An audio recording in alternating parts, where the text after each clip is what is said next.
தமிழகத்துல ஒரு ஆரோக்கியமான அரசியலை முன்னெடுத்து செல்ல வேண்டும் என்று நாம் எல்லாம் நினைத்து கொண்டிருக்கிறோம். ஆனால் தமிழ்நாட்டில் போராடுறதுக்கு அனுமதி கிடையாது. போராடுனா பெண்கள் வந்தால் அவங்கள 6 மணிக்கு மேலே 7 மணி 7:30 மணி வரைக்கும் வச்சுட்டு விடுறது.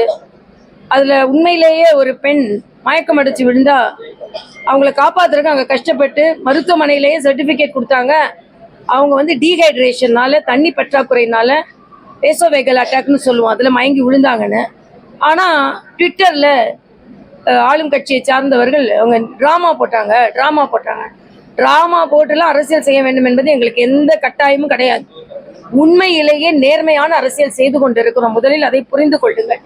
டாஸ்மாக் என்பது மக்களுக்கு கெடுதல் தரக்கூடியது. டாஸ்மாக் ஊழல் என்பது தமிழ்நாட்டு பொருளாதாரத்திற்கு சீரழிக்கக்கூடியது. அதனால் அதற்கு நாங்கள் கடுமையாக போராட தான் செய்வோம். நீங்கள் என்ன வேணாலும் சொல்லிக்கலாம். அதே மாதிரி அண்ணன் RS பாரதி நேற்று ஏதோ அவங்க தயவுனால நான் MBBS படித்தேன், எங்கள் அப்பா கோட்டால படித்தேன் அப்படின்னு சொல்கிறாங்க.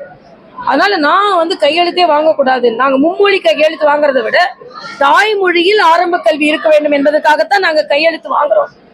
RS பாரதி சொல்கிறார் 64லே நாங்கள் பிறக்கிற காலத்துலலாம் அவர் உயர்கல்வி படித்து கொண்டேன். அப்போ உங்களுக்கு சில வார்த்தைகள்லாம் நான் பயன்படுத்தலை. நீங்கள் துணை முதலமைச்சராக இருக்கணும், உங்களுக்கு ஆசை கிடையாதா? நான் கஷ்டப்பட்டு படித்து ஒரு டெஸ்ட்லையோ தேர்வுலையோ ஃபெயில் ஆகாமல் அதுக்கு மேல் படிப்பு படித்து அயல்நாட்டில் போய் படிச்சுட்டு வந்திருக்கேன். ஆனால் நீங்கள் எங்களை பார்த்து சொல்கிறீங்க கோட்டாவில் வந்தோம் அப்படின்னு. அப்போ ரிசர்வேஷனில் வர பிற்படுத்தப்பட்ட பட்டியலின மக்களை நீங்கள் அப்படி சொல்கிறீங்களா? என்ன நீங்கள் பேசுகிறீங்க? திமுக இல்லைன்னா தமிழ்நாட்டில் யாருமே படிச்சிருக்க முடியாதுன்னா அவரவர்கள் அறிவை நீங்கள் குறைந்து மதிப்பீர்களா? இப்போ உங்கள் கட்சியில் எல்லாரும் படிச்சிட்டிங்களா? நீங்கள் நாங்கள் கேள்வி கேட்கணும், எப்படி வேணாலும் கேள்வி கேட்கலாம். நாங்கள் நாகரிகம் இல்லாமல் அரசியல் செய்ய மாட்டோம். மேடம், வட மாநில மக்கள் அதிகரித்ததால் தொகுதி மறுசீரமைப்பை மேற்கொள்வது மத்திய அரசு அமைச்சர் தாமோதரன் சொல்லியிருக்காரு. இல்லை, முதல்ல நான் அண்ணன் ஸ்டாலின்ட்ட ஒரு கோரிக்கை வைக்கிறேன். முதலில் உங்கள் அமைச்சர்களை நாக்கை அடக்கி பேச சொல்லுங்கள். RS பாரதி என்னை பற்றி பேசுகிறாரு, கோட்டாவில் வந்தவன் சொல்கிறாரு. அதுவும் என்ன அது இது எங்க 2 மாநில அவங்களுக்கு பெண்கள்னா அவ்வளோ கேவலமாக போச்சு. இப்போ பெண் அரசியல்வாதிகளை ஒரு ஆளுநராக இருந்தாலும் ஒரு கட்சி தலைவராக இருந்தாலும் நீங்கள் அது இதுன்னு தான் பேசுவீங்க. அப்போ நீங்கள் பெண்களுக்கு எவ்வளோ மதிப்பு கொடுக்குறீங்க? அண்ணன் துரைமுருகன் அதாவது ஒருவனுக்கு ஒருத்தி என்று வாழ்ந்து கொண்டு இருக்கிறோம் தமிழ்நாட்டில், மற்றவங்களை பற்றி கேவலமாக பேசுகிறாரு. இப்படி தான் உங்கள் தலைவர்கள் எல்லாருமே வாழ்ந்தாங்களா? நாங்கள் நாகரிகத்தின் கருதி அதுக்கு மேலே நான் பேசாமல் இருக்கிறேன். நான் என்ன பேசுறீங்க? அதே மாதிரி இன்னைக்கு வடநாட்டுக்காரர்கள் அவங்க பிச்சை எடுக்கிறாங்க, பீடா விற்கிறாங்க. அவர்களும் ஒரு மாநிலத்தை சார்ந்தவர்கள், நம் இந்திய நாட்டின் சகோதரர்கள். இன்னைக்கு இந்த தலைப்பே மாறுபடாதீர்கள் என்பதுதான். ஆக ஏன் இப்படி நீங்க உங்க மாநிலத்தை பெருமையா பேசுங்க, இன்னொரு மாநிலத்தையும் குறைச்சி பேசுங்க? அவங்க சகோதரர்கள். நம்ம தமிழ்நாட்டை சார்ந்தவர்கள் இன்னொரு மாநிலத்துல போய் வேலை செஞ்சிட்டு இருக்காங்க.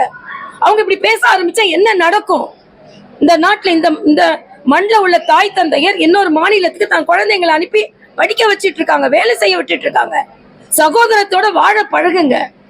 சட்டம் ஒழுங்கு பிரச்சனையை பத்தி பேசினாலே போன ஆட்சியில நடக்கலையா அப்படின்னு கம்பாரிசன் தான் இருக்கே தவிர அதுக்கான முறையான பதில் முதல்வர்கிட்ட வரல. கம்பாரிசன் இருக்கே தவிர கண்ட்ரோல் இல்ல. எதற்கெடுத்தாலும் கம்பேர். இத்தனை கொலை, அங்க இத்தனை கொலை. ஒரு கொலை நடக்க கூடாதுன்னு ஒரு முதலமைச்சர் நினைக்கணும். ஆனா அப்ப 10 கொலை நடந்தது, இப்ப 8 கொலை தான் நடக்குதுன்னா என்ன அர்த்தம்? இது நிஜமாக எனக்கு வருத்தமா இருக்கு. எதை எடுத்தாலும் உடனே ஒரு ஸ்டாட்டிஸ்டிக்ஸ். அது தங்கம் தென்னரசா இருக்கட்டும், துரைமுருகன் அண்ணனா இருக்கட்டும், எல்லாரும் உடனே போன ஆட்சியில இல்லையா, இந்த ஆட்சியில இல்லையா, போன ஆட்சியில. உங்க ஆட்சி நல்லா இருக்கணும்னு தானேங்க நாங்க மக்கள் வாக்களிச்சாங்க. அதுல கொலையை பத்தி இல்ல அப்போ 10 கொலை நடந்து இப்ப 8 கொலை தான் நடக்குதுன்னா என்ன அர்த்தம்? 8 கொலை கூட நடக்க கூடாதுங்க. சட்டம் ஒழுங்கு முழுவதுமாக பாதுகாக்கப்பட வேண்டும். செய்திகளை உடனுக்குடனும் துல்லியமாகவும் தெரிந்து கொள்ள சப்ஸ்கிரைப் பண்ணுங்க.